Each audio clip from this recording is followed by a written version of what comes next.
the Honda continued northbound the Capitol Beltway and attempted to take the ramp from northbound 495 to Route 5, which is Branch Avenue. At that time, the driver of the Honda crashed into two other vehicles and subsequently overturned, landing in the middle of the ramp.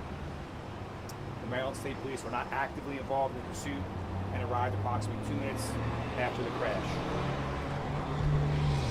All occupants of the Honda were transported to area hospitals.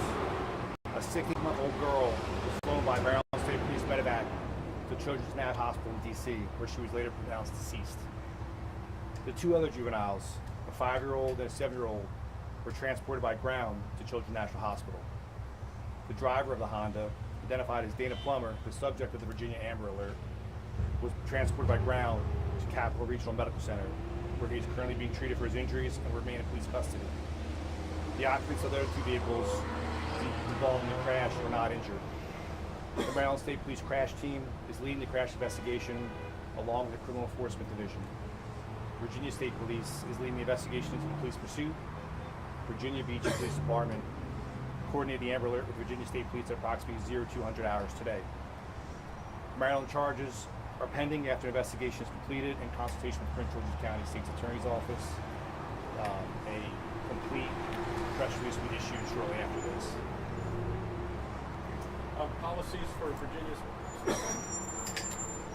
Virginia, I know they call it felony pursuit.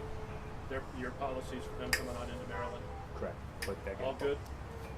Open investigation, we'll know at the end of the investigation. Can you confirm what the relationship is between the kids and the father? At this time, due to being an ongoing investigation, we're not going to speculate anything right now. Given that the loss of life in this incident happened in Maryland, would that be fair to say that the more serious charges for this man would be faced here in Maryland? There's multiple, so you got to understand there's criminal act in a separate state, separate law enforcement entities, and another set of crimes in Maryland. So we'll handle our crimes as B, which are going to be serious, as well as Virginia will handle their own. But there were no fatalities in Virginia, so the fatality would be the Right. Yes, as of now. But we don't know what sort of hospital charges those would be at this point. Not right now. Can you talk about the conditions of the two juveniles and the adult? At this time, they're in stable condition.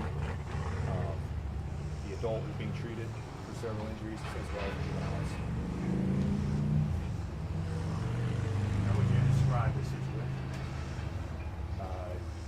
Heartbreaking for the family. Law enforcement officers, anyone that's listed there, Prince George's County Fire Rescue, VSP, Prince George's County Police, our SHA liaisons helped out. It's heartbreaking, the loss of any kind of child, especially during this active investigation. So it's heartbreaking to say the least. How often do you have a chase, that goes so far, from Virginia Beach area all the way up to Maryland? Again, the chase was picked up in Virginia, in like Fairfax area. Gotcha. So Is it, how common for cross-jurisdictional chases is that? I can say it occurs, but it's not often. So Virginia, they actually continue to chase for the car crash, and that's when you had that there. Yes, correct. Thanks, man. Appreciate it. Truly. Thank you. And I'll be issuing a news release here shortly. Much information as I can get out. Scene cleared, the cars,